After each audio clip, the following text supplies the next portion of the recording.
না, কদিন আগে ভারতীয় জনতা পার্টির একটি র্যালি হয়েছিল, সেই র্যালিকে সামনে রেখে ভারতীয় জনতা পার্টি কিছু ফ্লাগ খাঁটি শহরে লাগিয়েছিল, এই কারণে সেটা দেখতে পাচ্ছি। সেক্ষেত্রে আর ফ্লাগ দেখে কোনো রাজনৈতিক দলের গুণগত মান বিচার করা যায় না।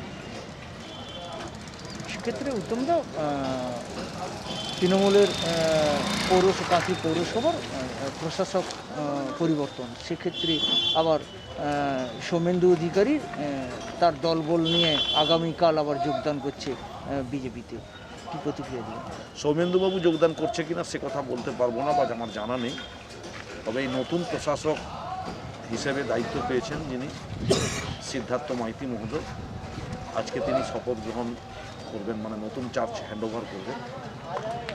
সম্ভবত এখনও পর্যন্ত এসডিও সাহেব চার্জ হ্যান্ডওভার করেননি, অল্প কিছুক্ষণের মধ্যেই সেই চার্জ নতুন করে হ্যান্ডওভার করবেন, নতুন করে দায়িত্ব নিয়ে কাঁথির মানুষের পরিষেবা দেওয়ার জন্য সিদ্ধার্থবাবু পৌরসভার প্রশাসক। সেক্ষেত্রে কি মনে হয় সামনে 21শে বিধানসভা, তার আগে কাঁথির এত বড় ভাঙন, সেক্ষেত্রে কি তৃণমূলকে কি ধরে রাখতে পারবে? নির্বাচনের ফল যেদিন ঘোষণা হবে সেদিনকে আপনাদের সঙ্গে কথা হবে। মানুষ মমতা বন্দ্যোপাধ্যায়ের সঙ্গে রয়েছে। নূতন বছরে কাঁথিতে পুরো একদম তৃণমূলের ধস, সেক্ষেত্রে কী মনে করেন এত বড় ধস, সেটা কি আপনারা কি দেখে ভাবছেন যে নতুন বছরে কাঁথিতে তৃণমূলের ধস? তার কারণ তৃণমূলের যখন মিটিং মিছিলগুলো হচ্ছে সেদিকেই লক্ষ্য রাখতে পারবেন। তার কারণ বিভিন্ন এলাকা জুড়ে 1, 2, 3, 3টি ব্লক, মূলত কাঁথি টাউনকে কেন্দ্র করে যে 3টি ব্লক রয়েছে, পঞ্চায়েত স্তর থেকে অর্থাৎ পঞ্চায়েত সদস্য থেকে পঞ্চায়েত সমিতির চেয়ারম্যান পর্যন্ত সকলেই তৃণমূলের পক্ষে আছেন। সর্বোপরি মানুষ তৃণমূলের পক্ষে রয়েছেন, মমতা বন্দ্যোপাধ্যায়ের পক্ষে রয়েছেন, উন্নয়নের পক্ষে রয়েছেন। 2021-এ আবার তৃতীয়বারের জন্য মমতা বন্দ্যোপাধ্যায়কে নতুন করে মুখ্যমন্ত্রী হিসাবে তারা আবার দেখতে চাইছেন। আগামী রবিবার 3 তারিখ ঢোলবাড়ি থেকে মুকুন্দপুর পথযাত্রা করবেন শুভেন্দু অধিকারী, ওই এলাকার নেতৃত্ব দেন, কী প্রতিক্রিয়া দিবেন? দেখুন, পদযাত্রা তো এর আগে হলো, নন্দীগ্রামে হলো, কাঁথিতেও হলো, আপনারা নিশ্চিতভাবে জানেন কোত্থেকে কীভাবে লোক আনা হয়। তো রাজনৈতিকভাবে পদযাত্রা করতে যাবেন, নিশ্চিত সাধুবাদ থাকবে। তার কারণ প্রত্যেক রাজনৈতিক দল, কাঁথি হচ্ছে স্বাধীনতার পীঠস্থান, সংগ্রামের তীর্থভূমি, বিপ্লবের তীর্থক্ষেত্র। প্রত্যেক রাজনৈতিক দল তার মতাদর্শকে প্রতিষ্ঠিত করার জন্যে স্বাধীনভাবে অবাধ বিচরণ রয়েছে। উনিও ভারতীয় জনতা পার্টির পতাকা নিয়ে যাবেন, তার দলের কর্মসূচি নিশ্চিতভাবে পালন করবেন। তবে দেশপ্রাণ ব্লকের মানুষের ততটা সাড়া উনি পাবেন না। উত্তম বারিক এবং তরুণ জানা দুজনেই ছিল শুভেন্দু অধিকারীর খুব ভক্ত এবং অনুগামী। সেক্ষেত্রে বিজেপিতে যোগদান করার পরে ঢোলবাড়ি থেকে মুকুন্দপুর কি এই বার্তাটা দিতে চলেছেন যে উত্তম বারিক এবং তরুণ জানাকে ধাক্কা দেওয়ার জন্য? দেখুন, ওনাদের রাজনৈতিক কর্মসূচি, ওনাদের রাজনৈতিক উদ্দেশ্য কী আমাদের জানা নেই। তবে দেশপ্রাণ ব্লক তৃণমূল কংগ্রেস ঐক্যবদ্ধ।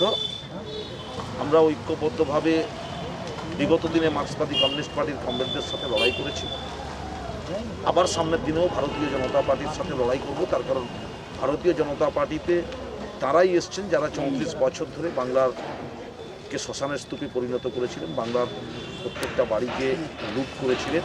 তার কারণ দেশপ্রাণ ব্লক 80-82-র দশক নিশ্চিতভাবে আপনাদের মনে আছে। সেই সমস্ত অবস্থাকে অতিক্রান্ত করে দেশপ্রাণ ব্লক এসছে, তারা লড়াই জানে, সংগ্রাম জানে। সামনে যখন 2021-এ বিধানসভার ফল ঘোষণা হবে, দেশপ্রাণ ব্লকের তৃণমূল কংগ্রেসের পক্ষে কতটা মানুষ রায় দেয় নিশ্চিতভাবে আপনারা বুঝতে পারবেন। বিজেপির শুভেন্দু অধিকারী একটি বার্তায় দিয়েছিলেন যে কৃষ্ণ কৃষ্ণ হরে হরে বিজেপি ঘরে ঘরে। আপনার হোয়াটসঅ্যাপে আপনার দেখছি যে কৃষ্ণ কৃষ্ণ হরে হরে তৃণমূল ঘরে ঘরে। তাহলে কি শুভেন্দু অধিকারীকে অনুকরণ করে কি আপনি আবার নাম দেওয়া শুরু করলেন?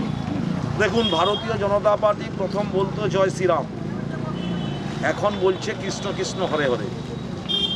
বিশেষ করে সনাতন ধর্মের প্রতি যারা আস্থা রাখেন, বিশ্বাস করেন, শ্রদ্ধা জ্ঞাপন করেন, তারা জানেন অযোধ্যার রাজা দশরথের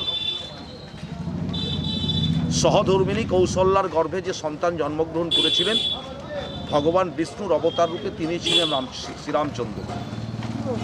তো সনাতন হিন্দু ধর্মে রামচন্দ্রকে দেবতার মতো পুজো করি আমরা। প্রথম ভারতীয় জনতা পার্টি ভেবেছিলেন রামচন্দ্রকে ধরে নির্বাচনী বৈতরণী পার হওয়া যায়। তো রামচন্দ্র আবির্ভাব হয়েছিলেন ত্রেতা যুগে। আমরা অতিক্রান্ত করেছি সত্যযুগকে, অতিক্রান্ত করেছি ত্রেতা যুগকে, অতিক্রান্ত করেছি দ্বাপরকে, পদার্পণ করেছি কলিতে। যুগ চারটি নিশ্চিতভাবে কথা আপনারা জানেন। তো ত্রেতা যুগে রামচন্দ্রকে সামনে রেখে ভারতীয় জনতা পার্টি নির্বাচনী বৈতরণী পার হওয়ার চেষ্টা করতেন। আমার মনে হয় আর তারা রামের উপরে ভরসা রাখতে পারছেন না, সেই জন্য তারা আবার শ্রীকৃষ্ণের দ্বারস্থ হয়েছিলেন। তার কারণ আপনারা জানেন যে দ্বাপরে কংসের কারাগারে দৈবকীর অষ্টম গর্ভে যে সন্তান ভূমিষ্ঠ হয়েছিলেন ভগবান শ্রীকৃষ্ণ, সেই শ্রীকৃষ্ণকে ধরে যদি বৈতরণী পার হওয়ার চেষ্টা করছেন, এখনো পর্যন্ত তারা স্থির করে উঠতে পারছেন না রাম তাদের বৈতরণী পার করাবেন না শ্রীকৃষ্ণ তাদের বৈতরণী পার করাবেন। আর রাম তো ত্রেতা যুগে, শ্রীকৃষ্ণ তো দ্বাপরে। তারা হয়তো ভাবছেন ত্রেতা যুগ তো অনেকটা সময় অতিক্রান্ত হয়েছে, সেই অনেকটা সময় অতিক্রান্ত হওয়ার পরে এই ভারতীয় জনতা পার্টির এত মিথ্যাচার, এই ভারসাম্যটাকে হয়তো রামচন্দ্র বইতে পারছেন না, তাই এক যুগ অতিক্রান্ত করে পরবর্তীকালে তারা আবার শ্রীকৃষ্ণের দ্বারস্থ হয়েছেন। দেখছেন, চেষ্টা করছেন বৈতরণী পার হওয়া যাবে কিনা। তবে আপনারা নিশ্চিতভাবে জেনে রাখুন, রামচন্দ্রকে ধরুক আর শ্রীকৃষ্ণকে ধরুক, এ পশ্চিম বাংলা সম্প্রীতির বাংলা, এ বাংলা কাজী নজরুল ইসলামের বাংলা, এ বাংলা রবীন্দ্রনাথের বাংলা, বিদ্যাসাগরের বাংলা, ক্ষুদিরামের বাংলা, মাতঙ্গিনী হাজরার বাংলা। শান্তির বিশ্বাস করে রবীন্দ্রনাথের বাংলা, সম্প্রীতির বার্তা 1905 রাখি বন্ধন উৎসবের মধ্য দিয়ে ব্রিটিশ সাম্রাজ্যবাদীদেরকে তিনি পিছু হটতে বাধ্য করেছিলেন। সেই বাংলায় দাঁড়িয়ে রামকে ধরুক আর কৃষ্ণের দ্বারস্থ হোক, কেউ কিন্তু অতিক্রান্ত করতে পারবে না বৈতরণী। আবার 2021 সালে মমতা বন্দ্যোপাধ্যায়ের নেতৃত্বে সর্বভারতীয় তৃণমূল কংগ্রেস তৃতীয়বারের জন্য আবার মুখ্যমন্ত্রী হবে।